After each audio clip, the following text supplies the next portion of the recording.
네, 슈팅스탁 2부 주식 썰전으로 함께하겠습니다. 안녕하십니까, 김수연입니다.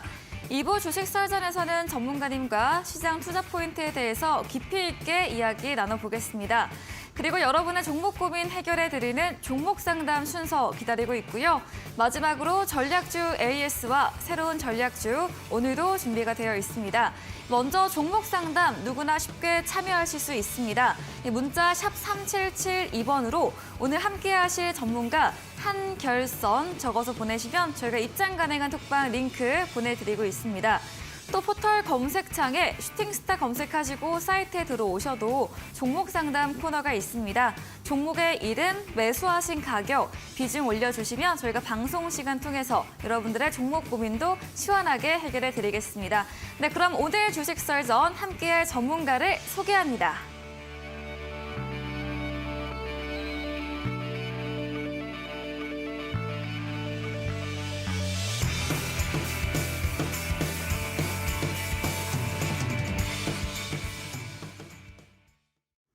네, 주식 썰전 오늘은 한결선 전문가님과 함께하겠습니다. 전문가님 어서 오세요. 네, 안녕하십니까. 네, 반갑습니다. 네, 그럼 바로 오늘의 썰전 주제부터 확인해 보시죠. 네, 첫 번째 썰전 주제입니다. 오늘 K칩스법 기획재정위원회 전체 회의 통과 이슈로 반도체주 전반 흐름이 좋았습니다. 국내 반도체 산업 육성을 위해 기업이 투자할 경우 이 세액공제 비율을 확대한다는 내용인데요. 개정안은 오는 30일 본회의에서 통과될 예정입니다. 이 부분에 대해서 이야기 들어보겠습니다. 다음 썰전 주제입니다. 네, 배터리 시장 점유율 1위인 중국 CATL이 작년 한국 배터리 3사를 압도하는 실적을 보인 것으로 나타났습니다. 특히 LFP, 리튬 인산 철 배터리의 가격 우위를 바탕으로 이 시장 점유율을 높여가고 있는데요. 이에 한국 업체들도 저가형 LFP 배터리 시장에 뛰어들면서 치열한 경쟁을 예고하고 있습니다. 이 부분도 체크해 보겠습니다.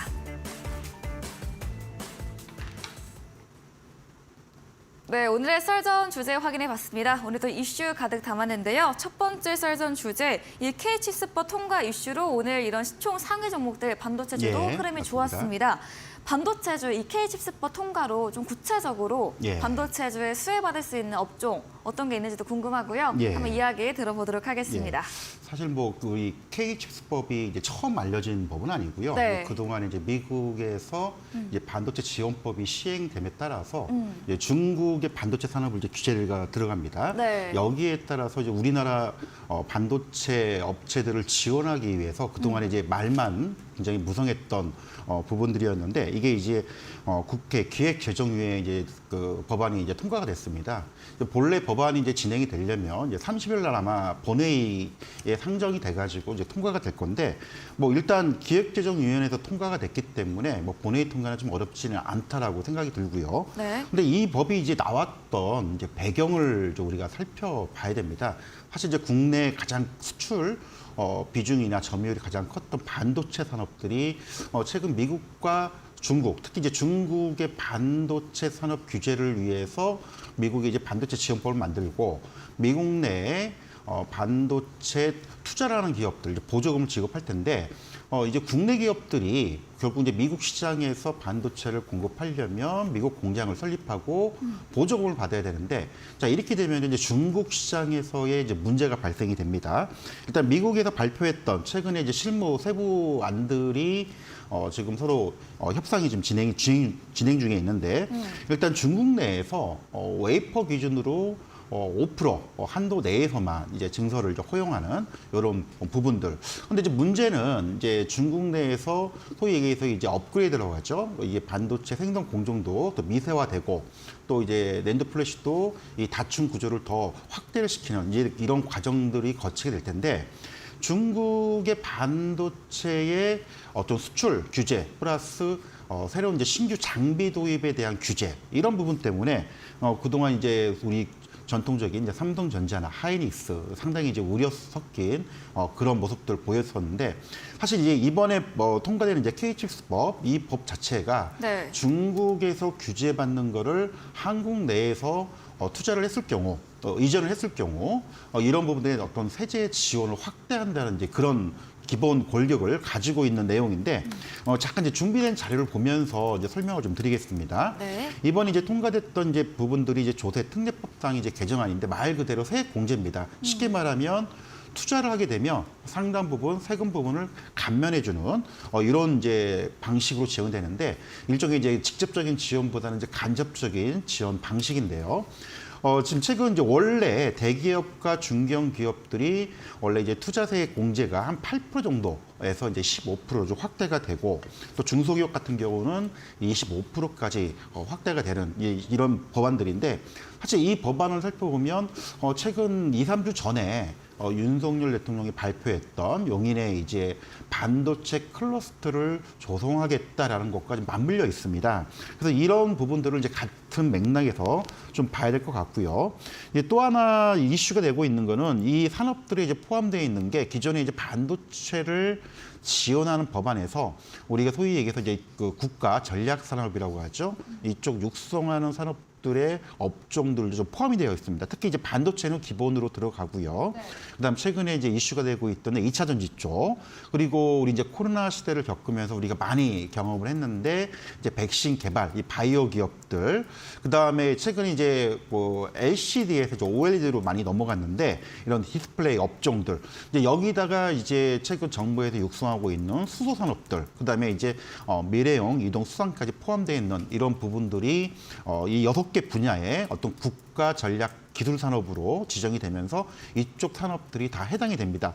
자, 그러면 반도체 관련된 기업들 당연히 수혜를 받을 수가 있겠죠. 하지만 최근 이제 시장, 우리 이제 코스닥 시장에서 최근에 이제 크게 이슈가 되고 있는 이제 2차 전지, 배터리 산업들도 여기에 상당한 수혜를 받을 수 있다는 점. 그리고 이제 일부 디스플레이 쪽도 우리가 이제 소위해서 IT 기기라고 많이 표현을 하는데 이제 과거의 LCD에서 지금은 이제 폴더폰이나 스마트폰이 기술화 발전이 되면서 이제 OLED로 넘어가는 이런 과정에서 이런 디스플레이 관련된 기업들, 그리고 일부 이제 수소 관련 산업들, 그 다음에 이제 우리가 소위 얘기해서 이제 자율주행이나 그 다음에 이제 드론이라고 하죠. 이제 향후에 이제 아직은 상용화되지는 않았지만 향후에 이제 미래형 이동 수단이 될 수 있는 이런 부분들도 세액 지원이 되는 이제 그런 부분들. 근데 이제 말들도 되게 많습니다. 이 부분들이. 가장 큰 수혜를 받는 게 역시 반도체 산업인데요. 뭐 1년에 지금 추산하기로는 대략적으로 한 1조 3천억 가량, 뭐 5년간 거의 한 8, 9조 원 가량 지원을 받는 거 아니냐. 너무 이제 대기업 위주로 지원을 받기 때문에 이제 큰 반도체를 육성하는 건 맞지만 대기업에 편향된 지원책이 아니냐, 이런 이제 반론들도 굉장히 있는데 어쨌든 반도체나 2차 전지 그리고 일부 바이오 기업들 이런 이제 국가 전략 기술 산업으로 선정된 이런 업종들은 충분히 세액 공제를 받을 수 있다는 점, 이런 부분들을 우리가 봐야 될 것 같고요. 그 수혜가 될 수 있는 건 아무래도 물론 이제 직접적으로 반도체 관련된 산업들도 있겠지만은 구체적으로 들어가게 되면은 아무래도 설비 투자에 대한 이슈가 되기 때문에 최근에 많은 말들이 나오고 있는데 파운드리 관련된 기업들도 상당히 좀 큰 수혜가 될 수 있을 것 같고요. 또 2차 전지 쪽 요즘 이슈가 많이 되고 있지만 특히 이제 배터리 같은 경우에는 새로운 또 설비 투자들이 많이 진행이 될 텐데 여기에 따른 어떤 그 장비주들, 부품주들 설비 투자가 진행되는 이런 기업들이 큰 수혜가 될 걸로 좀 보이고 있고요.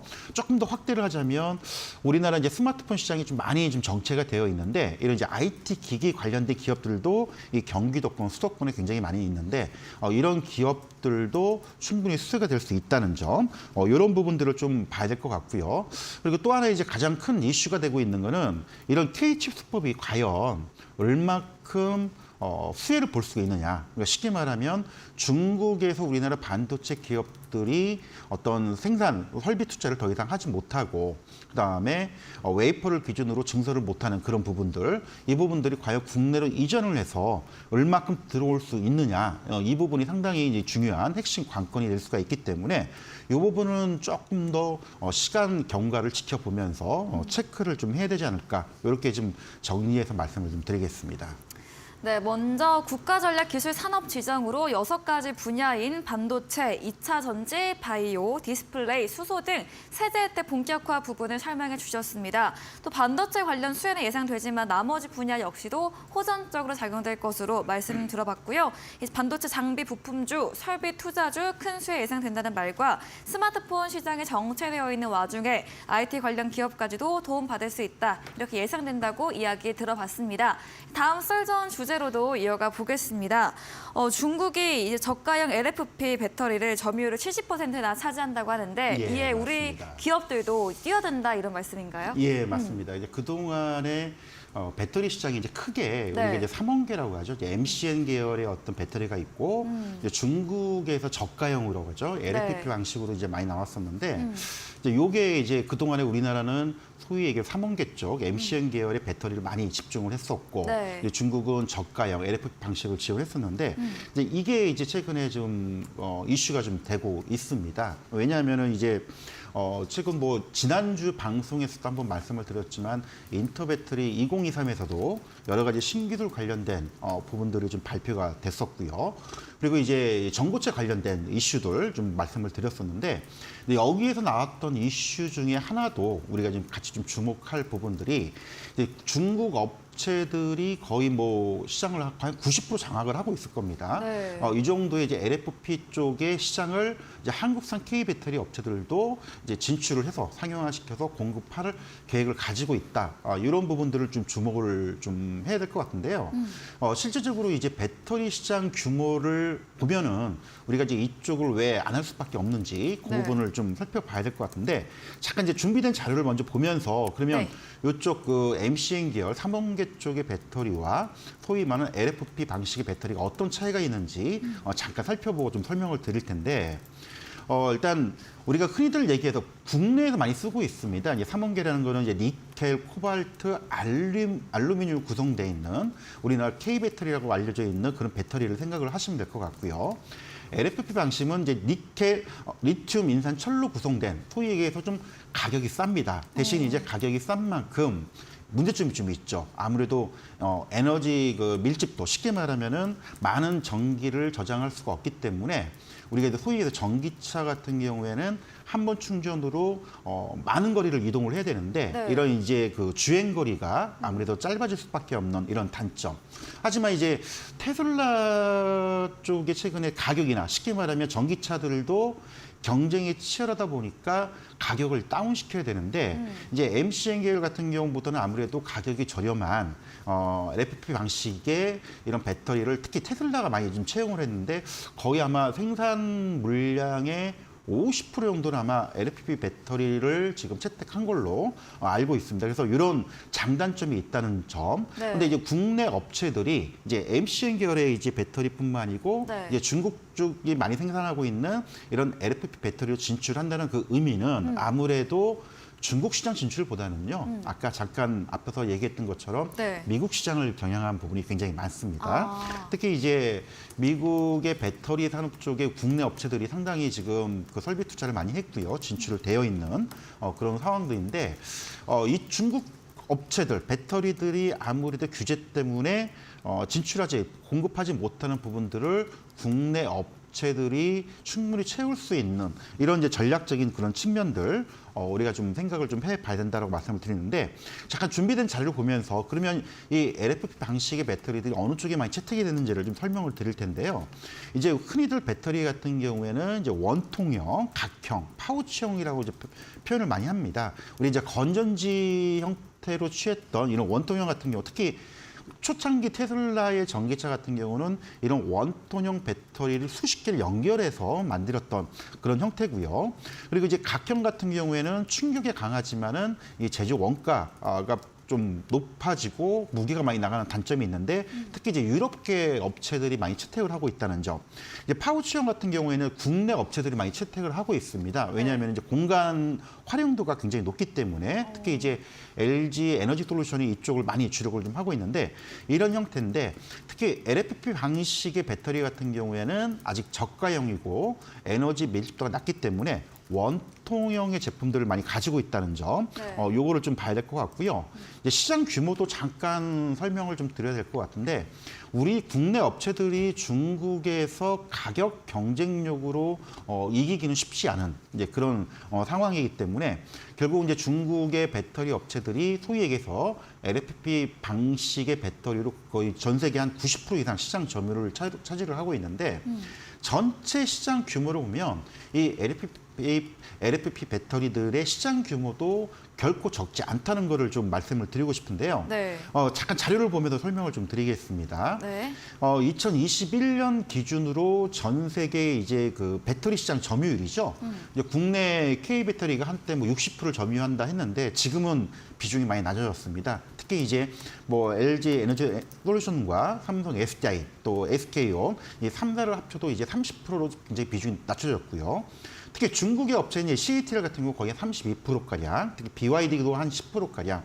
그래서 이제 시장 규모가 MCN 계열과 LFP 배터리에 양분화되어 있는 그런 규모들. 하지만 이제 소위 얘기해서 우리가 중요하게 좀 봐야 될 건 아무래도 전기차 쪽에 많이 공급을 하고 있기 때문에 이 전기차 업체들이 얼만큼 되고 있는지 이제 그것도 굉장히 중요한 이슈인데 잠깐 왼쪽에 자료를 보면요. 특히 이제 BYD나 테슬라 같은 경우 이 판매량이 거의 전 세계 전기차 시장의 거의 40%를 점유하는 아무래도 테슬라와 BYD 중국 쪽에 관련된 거기 때문에 그만큼 LFP 배터리의 시장 규모가 굉장히 크다는 거. 하지만 이제 폭스바겐이나 현대기아차 같은 경우에는 MCN 계열을 많이 사용하고 있기 때문에 이런 국내 그 K 배터리 업체들이 집중하고 있는 시장 규모도 적지 않다는 점.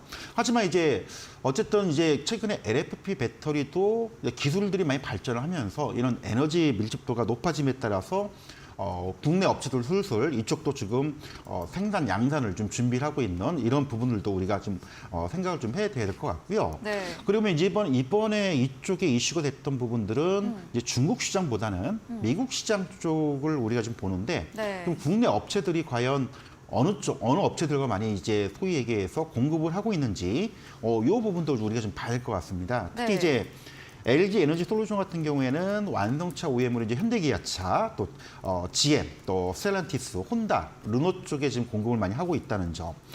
상대적으로 삼성 SDI 같은 경우는 최근에 이제 그 트럭형 전기차를 양산하는 업체죠. 미국의 이제 리비안이나 스텔란티스 이쪽에. 근데 중국 업체 같은 경우에는 아무래도 이 테슬라를 제외하고는 이제 중국의 자국 업체들 치중이 되어 있기 때문에 소위 얘기해서 이제 인플레 저감법이라고 하죠. IRA 시행에 따르는 중국산 배터리가 규제되는 미국 시장이 그만큼 중국 배터리들 공급이 축소가 되고 한국산 K 배터리들이 그 시장을 점유를 할 수가 있다라면 본다면 상당히 큰 규모들을 차지할 수 있다라고 좀 말씀을 드려야 될 것 같은데 어쨌든 이제 국내 업체들이 아직 본격적인 양산을 하진 않았습니다. 이제 LG 에너지 솔루션 같은 경우에는 기존에 이제 중국에 되어 있는 공장에서 또 이제 이쪽 배터리 양산으로 라인을 좀 정비를 하고 있고요. 2025년까지 이제 미시간주 홀란드에서 제2공장이 신규 라인 이제 진행이 될 텐데 이쪽에도 이제 이쪽 LFP 배터리를 생산 양산을 하게 된다면 아무래도 이제 국내 업체들 특히 이제 그 배터리 팩을 만드는 회사들도 있지만 요 관련된 소재나 부품 특히 이제 그 장비 업체들이 아무래도 신규 수주 가능성들이 굉장히 높다라고 좀 볼 수가 있기 때문에 네. 이런 이슈를 통해서 우리가 소위 얘기하는 소부장 관련된 업체들 이쪽에 수혜들이 분명히 될 수 있다는 점, 이 부분을 같이 체크를 해 보시면 네. 아마 투자에 좀 굉장히 도움이 되지 않을까 이렇게 좀 말씀을 드리겠습니다. 제가 여쭤보고 싶은 게 이 예. LFP 배터리로 돌아가서 예. LFP가 이런 리튬 인산철인데 그렇습니다. 리튬 가격이 좀 변동성이 있잖아요. 예. 하지만 그렇게 변동성이 있어도 이런 원가 부분에서는 미치는 영향력이 좀 적을까요? 아무래도 이제 원가 비율들이 특히 리튬 같은 경우는 배터리 원가에서 대략 한 14에서 15% 정도 점유를 하고 네. 최근에 가격이 굉장히 급등을 했었습니다. 네. 그래서 리튬 관련된 소재들이 작년 연말 그리고 연초에 많이 올랐던 배경 중에 하나 있는데 요즘 뭐 여기저기 언론에서 많이 얘기를 들었을 겁니다. 포스코 그룹이 아르헨티나에서 이제 리튬 호수를 개발을 해서 추출을 하는 이제 그런 부분들, 그리고 이제 중국 업체들이 소위 얘기해서 뭐 남미나 아프리카에서 리튬 원석을 가져다가 가공해가지고 공급했던 이 물량들이 대략 한 70%였는데 네. 중국 업체들이 공급량을 좌지우지하다 보니까 사실 가격이 굉장히 변동이 심했거든요. 네. 그래서 국내 업체들이나 이제 세계 각국의 업체들이 이런 이제 리튬 원산 뭐 광산 개발이나 가공할 수 있는 이런 생산 규모를 좀 구축을 하고 있습니다. 특히 이제 최근에 포스코 케미칼 같은 경우에도 울산에서 리튬 가공 공장이 본격 이제 가동이 될 텐데 이렇게 된다면 아무래도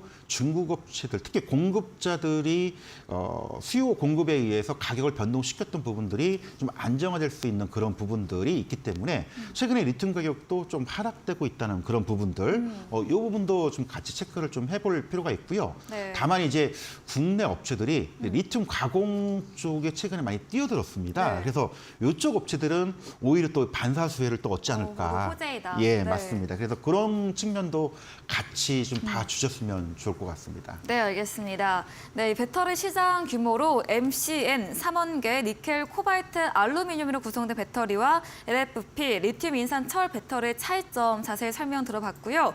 LFP 배터리는 저렴한 만큼 에너지 밀집도 떨어지지만 이 원가는 낮고 폭발성 위험도 낮은 부분 체크해 주셨습니다. 또 우리 기업이 LFP 배터리 사업에 뛰어드는 것은 이 미국을 겨냥한 형상인 점도 제시해 드렸고요. LFP 배터리 원재료 관련해서 배터리 원가 부분까지도 함께 이야기 나눠봤습니다. 오늘 썰전 진행해 주신 한결선 전문가님에게 방송 이후에도 더 자세한 전략을 듣고 싶으시면 문자 샵 3772번으로 한결선 적어서 보내시면 저희가 입장 가능한 톡방 링크 보내드리고 있습니다. 그리고 화면 하단에 QR코드도 보이시죠? 휴대폰 카메라 대주시면 입장 가능하니까요. 들어오셔서 전문가님의 이런 시장 이슈와 또 종목 대응 방법 얻어가 보시기 바랍니다. 저희 방송 이후입니다. 오늘도 9시부터 한결선 전문가님께서 무료 온라인 공개 방송도 예정 중에 계십니다. 공개 방송에서는 또 어떤 이야기 들어볼 수 있을까요? 아무래도 이제 방송 중에는 좀 네. 구체적으로 시간이 제한이 있기 때문에 네. 오늘 이제 말씀드렸던 이제 KH칩스법이나 네. 요 관련된 그 세제 혜택을 받는 종목군들 그리고 네. 이제 세부적인 종목들 몇 개가 있는데 그 부분을 좀 자세하게 설명하고 소개하는 이런 방송 시간을 가질 테니까요. 시간 되시는 분들 좀 많이 참여 좀 부탁드리겠습니다.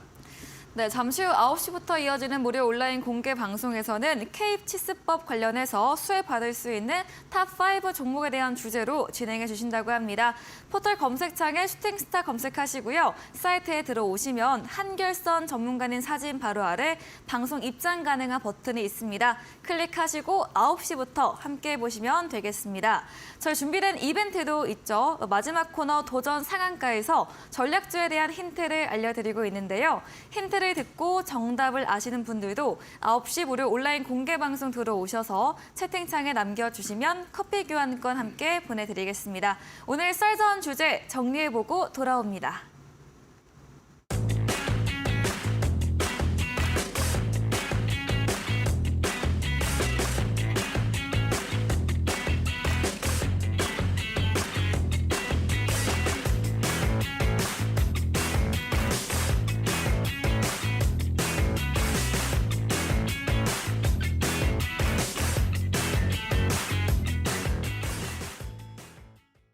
네, 이번 코너는 여러분의 종목 고민 해결해 드리는 종목 상담 시간입니다. 바로 종목 확인해 보겠습니다. 종목의 이름은 펄어비스 게임주입니다. 매수가가 5만 원으로 작년 9월이 최근 가격인 것 같은데요. 비중 15%이고 어제 중국 추가 판호 발급 이슈로 강세가 이제 어제 오늘 나왔는데요. 펄어비스 그래도 손실 구간에 계십니다. 어떻게 보실까요? 예, 일단 뭐 게임주들이 전반적으로 네. 최근에 좀 다운되어 있습니다. 네. 왜냐하면 뭐 수급 쪽으로 본다면 워낙 2차 전지가 강하다 보니까 이쪽에 지금 수급이 집중되어 있고 네. 특히 게임주 같은 경우에는 이제 신작 게임들이 출시가 되면서 네. 이 흥행이 되어야 되는데 대부분 이제 상반기, 연말이죠. 연말에 이미 신작 게임도 나왔고, 네. 금년에 나올 신작 게임들이 이제 하반기에 있기 때문에 이런 이제 게임들 신작이 나오면서 매출 모멘텀이 좀 부각이 돼야 되는데 요즘 공백기에 좀 있다는 점, 이 부분을 좀 알고 말씀을 좀 드려야 될 것 같고요. 이 펄업스 같은 경우에는 이제 검은 사막으로 많이 알려져 있죠. 이런 이제 게임을 만드는 회사고 최근에 실적이 상당히 좋았었습니다. 근데 요즘 이제 중국 쪽의 규제나 뭐 여러 가지 말들이 많으면서 실적도 조금 부진하고 또 신작 게임들이 지금 아직 없다 보니까 하반기에 예정이 되어 있는데 이런 모멘텀이 없다 보니까 주가 수준도 좀 약간 재미없는 이제 그런 구간을 보여줬는데 작년에 이제 어닝 쇼크가 나오면서 한번 주가가 출렁거린 이후에 뭐 한때 10만 원대 주가가 출렁거린 이후에 최근에 작년 10월 달부터 하반기 때까지 지금까지는 한 4만 원대, 네. 4만 원에서 4만 7, 8천 원 정도 박스권을 좀 형성을 하고 있습니다. 결국은 이 박스권, 저가권을 다지는 건 맞는데 이 바닥권에서 좀 회복을 하려면 아까 말씀을 드렸듯이 어떤 신작 게임에 대한 모멘텀들이 좀 구체적으로 부각이 돼야 되는데 아직은 이제 그런 수준이 아니다는 점. 그래서 우리 그 종목 상담 요청하신 분의 매수 단가가 지금 5만 원 정도, 비중 한 15% 정도인데 네. 매수 단가가 5만 원 정도면 아마도 이게 아마 작년 10월 달 이전에 이제 매수를 좀 하신 것 같아요. 그러면 지금 한 3, 4개월 동안 좀 약간 힘든 구간 보여주고 있는데 단기적인 측면에서는 좀 시간이 좀 걸릴 겁니다. 단기적인 네. 측면보다는 시간이 좀 걸릴 수 있다는 점. 이 부분을 염두를 하고 매수가까지는 올라올 수는 있을 것 같아요. 대신 이제 아까도 말씀을 드렸듯이 상반기보다는 하반기를 좀 생각을 해야 되기 때문에 뭐 비중 15% 정도, 한 마이너스 한 10% 정도는 충분히 좀 인내할 수 있는 구간이기 때문에 네. 이거는 조금 시간이 걸리더라도 좀 지켜보면서 매수가 위에서 팔 수 있는 기회는 좀 올 수 있을 것 같다라고 좀 말씀을 드리고 좀 보유라고 좀 지켜보자라는 그런 전략 좀 말씀을 드리겠습니다. 네, 수급이 2차 전지로 몰려 있고 신작 게임도 주로 하반기에 몰려 있어서 현재는 공백기에 놓여 있다 말해주셨습니다. 작년 10월부터 4만 7천 원 박스권 형성 중인데요. 바닥권 회복 위해서는 신작 모멘텀 구체적으로 나와야 하는데 어렵기 때문에 단기적 관점으로 조금 어렵고 중장기적으로 보유하면서 매수가에서 정리해보는 전략 이야기해 주셨습니다. 오늘 종목 상담은 여기까지 진행해 보겠습니다. 더 원하시는 분들은 문자 샵 3772번으로 한결선 적어서 보내시면 저희가 입장 가능한 톡방 링크 보내드리고요. 포털 검색창에 슈팅스타 검색하시고 사이트에 들어오셔도 종목 상담 코너 있습니다. 종목의 이름, 매수하신 가격, 비중 올려주시면 방송 시간을 통해서 고민들 더 해결해 드리겠습니다. 저희는 다음 코너 포트폴리오 AS 시간으로 돌아오겠습니다.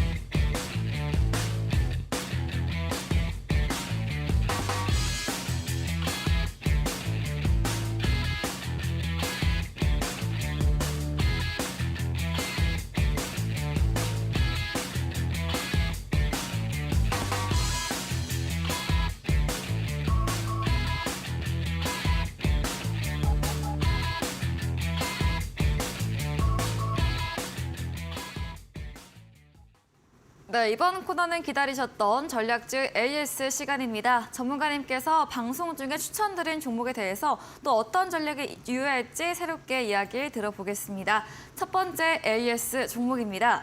지난 방송 추천주였던 3월 16일에 매수했던 제이오입니다. 2차 전지 소재주 중에서 도전제 종목으로 추천 주신 종목이고 이 생산 캐파와 외양 성장성 기대된다 말씀과 함께 주셨는데요. 목요일 장중 12% 급등세가 나왔고요. 이후에도 계속해서 고점 높여가면서 현재 수익률이 한 주 만에 20% 달성을 했습니다. 제이오 어떤 전략 들어볼 수 있을까요? 예, 요즘 뭐 시장의 뭐 주도주라고 해야지 워낙 네. 2차 전지 섹터만 너무 강하다 보니까 사실 네. 일부 종목들은 좀 이제 부담스럽기도 하고요. 대신 이제 소위 얘기해서 이제 그 부품주들, 또 소재주 이런 이제 알짜배기 중소형 종목들이 있는데 이제 그 중에 하나로 이제 제2호 부분을 소개를 드렸습니다. 네. 일단 뭐 전고체 부분의 어떤 새로운 또 이슈들, 또 실적 부분들, 뭐 이런 부분들은 이미 지난번에 설명을 드렸기 때문에 조금 그거보다는 좀 기술적인 부분을 먼저 설명을 드릴 텐데요. 사실 이 종목 같은 경우에는 상장한 지가 그렇게 오래된 종목은 아닙니다. 네. 이미 뭐 2월 달에 신규 상장한 종목이고요.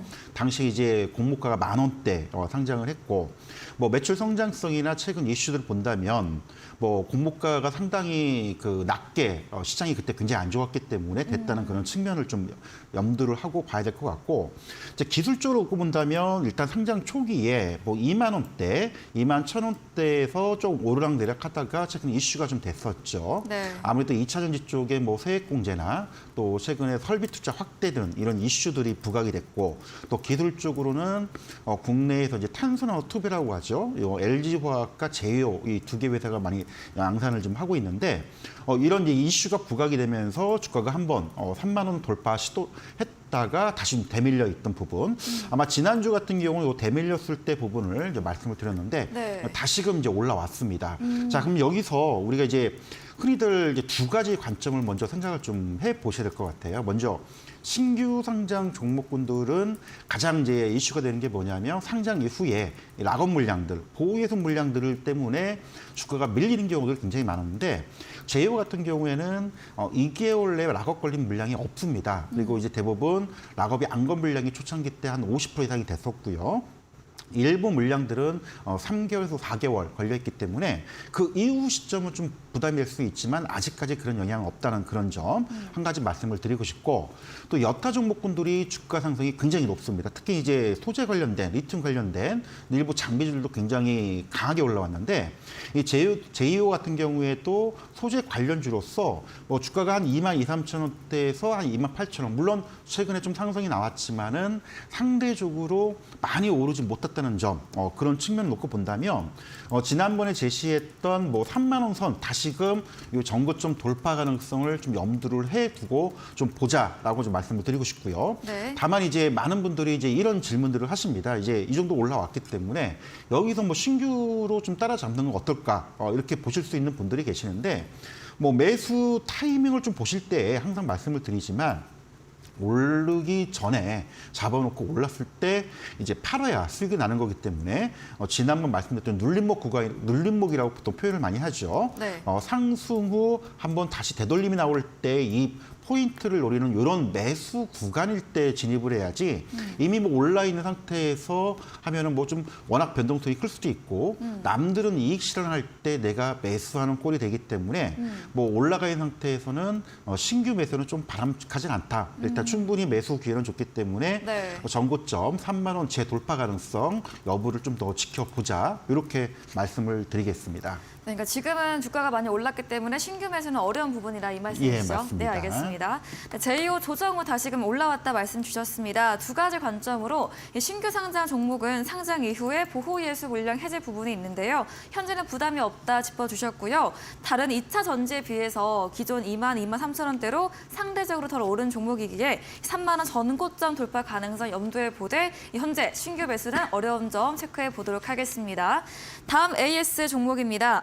3월 9일에 매수했던 동박 2차 전지 소재도 같은 주 일진 머티리얼즈입니다. 전문가님께서 6만 원 이탈되지 않으면 분할매수 유효하다 말씀 주셨고요. 좀 조정의 이후로 대형주 투자펀드 이탈 관점 주셨거든요. 목표가 7만 8천 원 선 그대로 홀딩일까요? 예, 맞습니다. 일단 일진 머티리얼즈 같은 경우는 네. 시가총액이 굉장히 좀 높은 종목이라 좀 무겁게 느껴질 네. 겁니다. 그리고 이제 동박이라는 소재 자체가 배터리 원가의 한 8% 정도 굉장히 낮기 때문에 여타 소재주들이 먼저 강하게 부각이 받고 나중에 이제 부각을 받는 이제 그런 특징을 좀 가지고 있는데, 일부 이제 시가총액이 낮은 이제 동박 관련된 종목군들은 최근에 굉장히 많이 올랐었습니다. 뭐 네. 예를 들어서 뭐 DI 동일이나 TC 스틸 같은 경우 굉장히 많이 주가 상승률, 그리고 사마 알루미늄도 굉장히 많이 올라갔는데, 일진 머티리얼 들 같은 경우에는 시가총액 거의 한 3조 원가량 된 그런 부분들, 그리고 최근에 또 이슈가 있었죠. 롯데케미칼이 좀 경영권을 또 인수했던 네. 이런 부분들. 근데 이게 좀 악재일 수도 있고 호재일 수도 있는데, 최근에 이제 말이 되었던 이유 중에 하나가 이제 경영권을 인수했던 롯데케미칼의 계열사 롯데알루미늄에서 이제 승인받지 않은 일부 동박을 공급했다가 이제 공급 중단 사태가 있기 때문에 네. 이 부분이 좀 간접적으로 좀 영향을 받지 않았나라고 좀 생각이 듭니다. 어쨌든 기술적으로 놓고 본다면 지난 그 3월 초에 한번 요 7만 3천 원대 살짝 돌파 시도했다가 다시금 주저앉는 그런 모습들. 하지만 시총이 좀 무거운 것도 있고 주가가 쉽게 밀리지 않고 또 여타 소재 관련주에 비해서 좀 뒤늦게 반응한다는 이제 그런 특징을 놓고 본다면 뭐 지금 구간도 충분히 뭐 분할로 접근이 좀 가능한 그런 구간으로 볼 수 있다라고 말씀을 드릴 수 있기 때문에 이 종목은 조금 여유를 가지고 좀 편안히 나중에 움직이는 후발주 성격이라는 걸 생각하고 편안히 물량을 좀 잡아가면서 지켜보자, 이렇게 좀 말씀을 드리겠습니다. 네, LGM 머티리얼즈 시가총액 3조 원가량의 큰 종목으로 움직임이 다른 종목에 비해서 비교적 둔화돼 있습니다. 다른 소재주에 비해서 후발주로 뒤늦게 반응한다 이야기 주시면서 현재도 분할 매수 유효 구간으로 장기 관점으로 보유로 의견 정리해 보겠습니다. 네, 다음 종목입니다. 2월 16일에 매수했던 재활용 폐배터리 관련주 성일하이텍인데요. 2차 전지주의 향연인데 예, 네, 최고가 맞습니다. 수익률 48%, 거의 50% 육박한 종목입니다. 목금 조정 좀 받다가 이번 주 월부터 다시 반등세 나오고 있고요. 전문가님께서 많이 오른 만큼 보유자 영역으로 의견 주셨거든요. 예, 네, 맞습니다. 성일하이텍은 또 어떤 전략 들어볼까요? 일단 최근에 이제 유럽의 핵심 원자재법 관련된 네, 이슈가 나왔죠. 이제 부각이 됐었고 발표가 됐었습니다. 네. 근데, 우리가 이제 기대했던 부분과 실망했던 부분들이 있는데요. 이제 기대했던 부분들은 생각보다 유럽의 핵심 원자재 관련된 규제책들이 좀 강하게 진행이 될 것이다, 이런 부분 하나고요. 그다음에 이제 우리가 좀 실망했던 부분들은 이런 이제 원자재, 유럽 내에 원자재를 허용하는 또 적용시키는 이런 비율대로 적용했을 경우 인센티브를 상당히 많이 지급할 것이다라고 봤었는데 이 부분이 빠져 있었습니다. 그래서 뭐 기대감과 실망감 때문에 뭐 국내 이제 폐배터리 관련된 이슈들도 좀 영향을 미쳤다고 보는데, 성일하이텍을 주목하는 이유는요, 헝가리 쪽에 이런 폐배터리 관련된 공장이 지금 증설이 지금 진행되고 있고요. 이게 네. 이제 본격적으로 가동을 하고 있다는 겁니다. 그래서 향후 이쪽이 굉장히 부각이 될 수 있다는 점, 그리고 폐배터리가 어떤 우리가 전기차가 나온 지가 한 10에서 한 12, 3년 됐는데 본격적으로 이쪽 산업들이 이제 막 태동이 돼서 성장하고 있다는 그런 측면을 봤을 때에는 아직도 성일하이텍 같은 경우는 추가적인 여러 가지 있다. 다만 이제 주가가 지난번에 비해서 살짝 조정을 줬었습니다. 기술적으로 본다면 2월 초만 하더라도 얼추 지금 10만 원대, 11만 원대에서 3월 초에 18만 7천 원대를 한번 찍고 15만 원대를 좀 조정을 줬는데, 아까도 잠깐 말씀을 드렸듯이 추세적으로 뭐 우리가 기술적으로 표현을 많이 하죠. 네. 20일 이평선을 깨지 않고 우상향의 모습을 보여준다라면 추세가 쉽게 무너지지 않았다라고 얘기를 하는데, 지금 그런 측면이 있기 때문에 아직도 보유 관점 되고, 그다음에 지난번에는 18만 원대를 살짝 올라섰기 때문에 좀 조심스러웠는데 다시금 뭐 15만 원, 16만 원대 이 정도로 좀 내려오게 된다라면은 지금은 또 오히려 조정 시에 또 저가에 매수할 수 있는 그런 기회들도 한번 볼 수 있는 그런 전략이 되기 때문에, 일단 이 종목 같은 경우에도 지금 이제 과거에 이제 신고가라고 보통 표현을 많이 하죠. 네. 요 가격대가 얼추 대략 한 17만 원 정도 됩니다. 그래서 요 아래 구간에서는 만약에 조정이 나온다면 매수 기회를 살리는 것은 지금으로서는 괜찮다. 그리고 이제 보유하고 계신 분들은 지난번에 말씀을 드렸듯이 아직도 갈 길이 좀 멀다라고 네. 생각이 듭니다. 그래서 충분히 이제 그때도 말씀을 드렸듯이 한 20만 원 이상까지 조금 중기적으로 본다면 더 갈 수 있는 여지가 있다라고 보기 때문에 계속적으로 좀 들고 가보자, 이렇게 전략 말씀드리겠습니다. 네, 성일 하이텍 추가 상승 여력이 여전히 남아있다 말씀해 주셨습니다. 지난주 살짝 조정을 받았지만 기술적으로 20일 이평선 깨지 않고 우상향 추세 보이고 있다 말해주셨고요. 이 17만 원 선 조정 받으면 매수도 가능하다. 그리고 보유자분들께서는 20만 원 선까지 중기적으로 홀딩으로 의견 주셨습니다. 다음 AS 종목입니다. 2월 2일에 매수했던 강원에너지 리튬 2차 전지 관련 종목이 또 나왔습니다. 지난주에도 수익률이 74%였는데 한 주 만에 다시 176%가 되었고요. 월화수 장대 양봉이 나왔고 지난주 AS 이후에도 계속해서 예, 급등세가 맞습니다. 나왔습니다.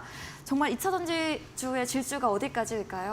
뭐 고점은 뭐 아무도 알 네, 수는 그쵸. 없는데 이제 좀 부담스러운 가격대로 올라선 것도 맞습니다. 사실 이제 강원에너지가 이렇게 급등을 했던 잘 가는 네. 이유 중에 하나는 이제 자회사 강원 이솔루션이 이제 삼성 SI 쪽에 네. 리튬 공급 테스트 물량이 통과됐다는 소식이 들리면서 네. 양산 본격적인 공급이 되는 요 기대감들이 반영이 된 건데 어쨌든 구체적으로 공급 가능성이 굉장히 높아진 건 분명합니다. 하지만 이제 주가라는 건 항상 실적이 가시화되는 그런 부분들이 있다라면 먼저 움직이는 그런 측면이 있겠죠. 그래서 지난번 2월 달만 하더라도 뭐 9,000원, 만 원대에서 지금 3월 중순까지 16,000원대 그리고 최근 3일 동안 이 소식이 알려지면서 26,000원까지 3일 동안 15,000원대에서 26,000원까지 거의 한 40, 50% 이상 또 추가 상승이 나왔기 때문에 말 그대로 지금은 이제 보유자의 영역이지 이제 매수자의 영역은 아닌 것 같고요. 다만 항상 이제 이런 이제 얘기들이 굉장히 많습니다.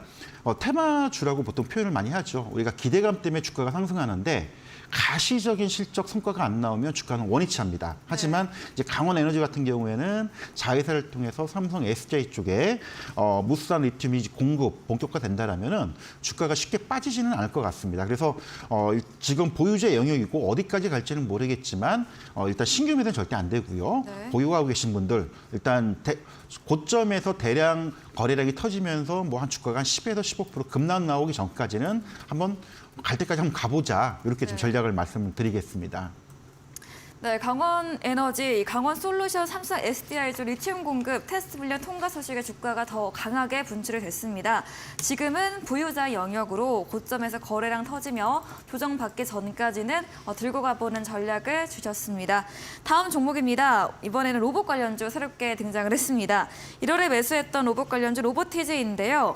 금요일 날 이런 대기업의 투자 소식 이슈와 함께 로봇주 전반 훈풍 불면서 로보티즈도 장중 23% 급등을 했고 오늘도 4% 오르며 마감을 했습니다. 로보티즈 어떤 말씀 들어볼 수 있을까요? 예, 일단 로봇 관련된 부분들에 이제 대기업들의 이제 네. 투자들이 많이 나오고 있는데 로보티즈 같은 경우에도 이제 감속기라고 하죠. 로봇의 관절에 해당되는 이런 부품을 만드는데 국내에서 이제 SBTech하고 같이 이 감속기 관련된 이슈가 계속 부각되고 있습니다. 그래서 로봇 관련주들이 쉽게 꺾이지 않는 그런 모습들인데 네. 뭐 주가가 지금 전고점을 다시 돌파 시도했다가 살짝 주저앉았지만은 뭐 워낙 지금 이쪽에 지금 매수 기세 그다음에 대기업들의 투자나 진출들이 나오기 때문에 추가적인 부분들도 분명히 좀 나올 수 있다. 다만 주가가 이제 4만 2, 3천 원 넘어가게 되면 상당히 부담스러운 자리이기 때문에 뭐 지금 이 종목도 마찬가지 보유하고 계신 분들한테만 해당되는 내용으로 충분히 다시금 한 4만 4, 5천 원 다시 재돌파 가능성을 좀 보고 염두를 해두고 조금 더 지켜보자 이렇게 전략 말씀을 드리겠습니다. 네, 이어서 마지막 종목도 AS 해보겠습니다. 1월에 매수했던 하나 에어로스페이스입니다. 중장기적 관점으로 좀 시장 흐름 영향받지 않고 움직이는 종목으로 주셨는데요. 오늘은 좀 조정을 크게 받았습니다. 하나 에어로스페이스는 또 어떤 전략 필요할까요? 예, 하나 에어로스페이스를 상당히 좀 좋게 네. 보고 말씀을 드렸던 종목인데 네. 오늘 좀 의도치 않게 네. 대량 거래가 나오면서 장대 음봉이 발생이 돼서 이 종목을 꼭 다시 한번 점검을 좀 해드려야 될 것 같은데 네. 사실 이제 하나 에어로스페이스가 최근에 하나그룹이 대우조선해양을 인수를 했습니다. 이제 뭐 대우조선해양의 뭐 선박을 만드는 조선 산업도 있지만 이 잠수함 쪽, 소위의 방산 쪽 관련된 부분이 있기 때문에 기업 결합 승인을 이제 공정거래위원회에서 받아야 됩니다. 근데 지금 시장에서 나도는 얘기는 보통 기업 결합 심사 승인이 들어갔을 경우 대략 한 120일가량 한 4개월 내 승인이 나던가 법적으로는 아니면 조금 더 걸릴 수도 있는데 지금 일부 들리는 얘기로는 이런 기업 결합 심사와 관련해서 추가 자료를 요청을 했다라는 부분들. 그럼 결국은 이 부분들이 상당히 시간이 오래 걸리지 않냐, 뭐가 문제가 있지 않냐라는 아니냐라는 약간 루머들이 돌면서 오늘 급락이 나왔습니다. 물론 뭐 이렇다고 해서 그동안의 흐름들이 꺾이는 건 아닌데 어쨌든 단기적으로 일부 차익 물량이 나왔다는 점은 우리가 좀 체크를 좀 해볼 필요가 있고요.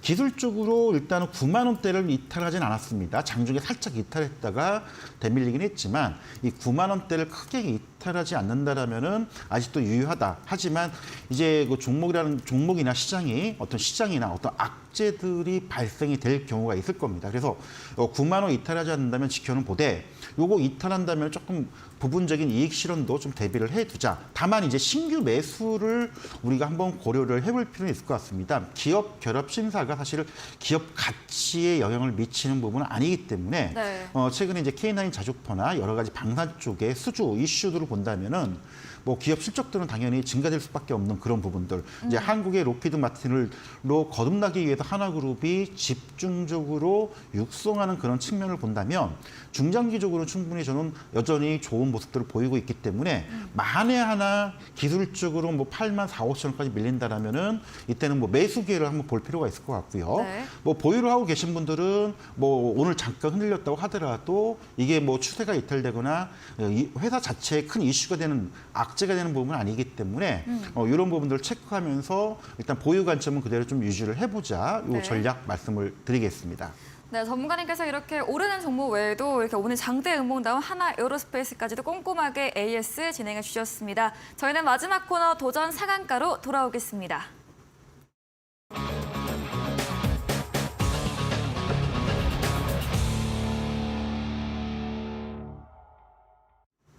네, 도전 상한가입니다. 새로운 전략주를 들어보는 시간입니다. 이번 주 준비된 전략주에 대한 힌트 들어보겠습니다.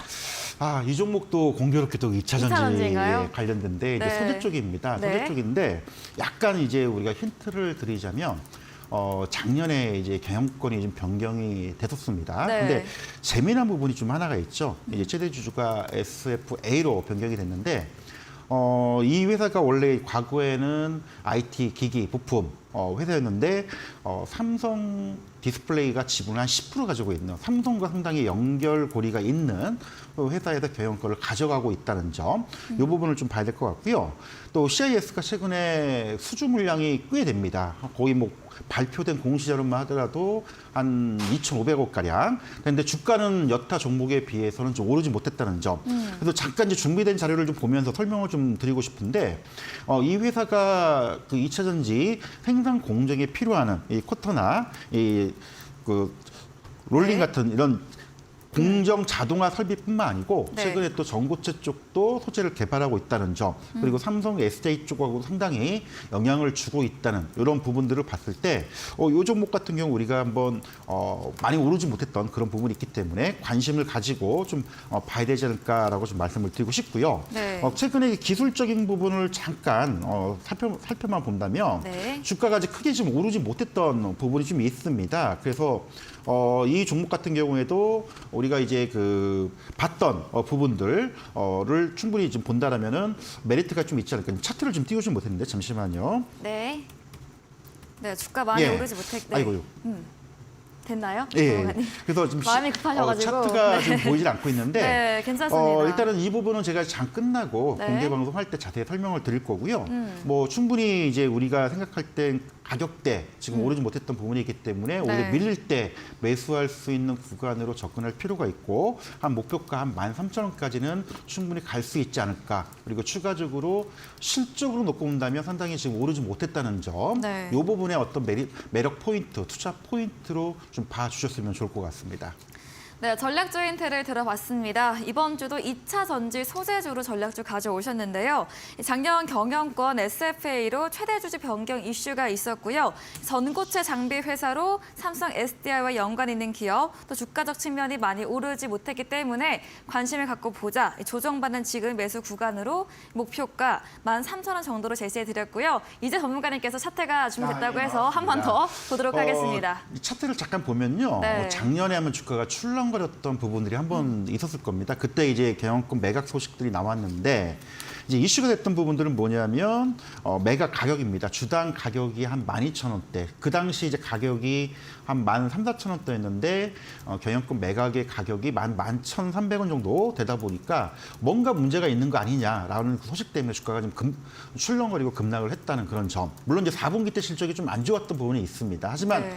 최근에 실적이 상당히 개선되고 있다는 점, 그리고 이제 삼성 디스플레이가 지분을 가지고 있는 SFA가 2차 전지 쪽 사업을 진출을 하면서 기존 사업과 시너지를 낼 수 있다는 그런 측면을 본다면 최근 몇 타 소재 관련된 종목군들이 주가가 크게 올라 있다는 그런 측면을 봤을 때 이 종목 같은 경우 주가가 거의 오르지 못하고 지금 뭐 10,000원대, 11,000원대에서 오르락내리락 하고 있다는 이런 가격적인 메리트도 같이 한번 볼 필요가 있다라고 생각해서 오늘 이 종목을 좀 들고 와봤습니다.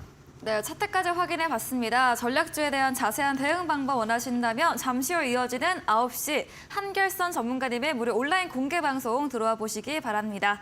오늘 저희가 준비한 내용은 여기까지입니다. 본 방송에서 제공해드린 정보는 투자 판단에 대한 조언일 뿐이라는 점 참고해 주시기 바랍니다. 오늘도 끝까지 함께해 주신 여러분 진심으로 감사합니다.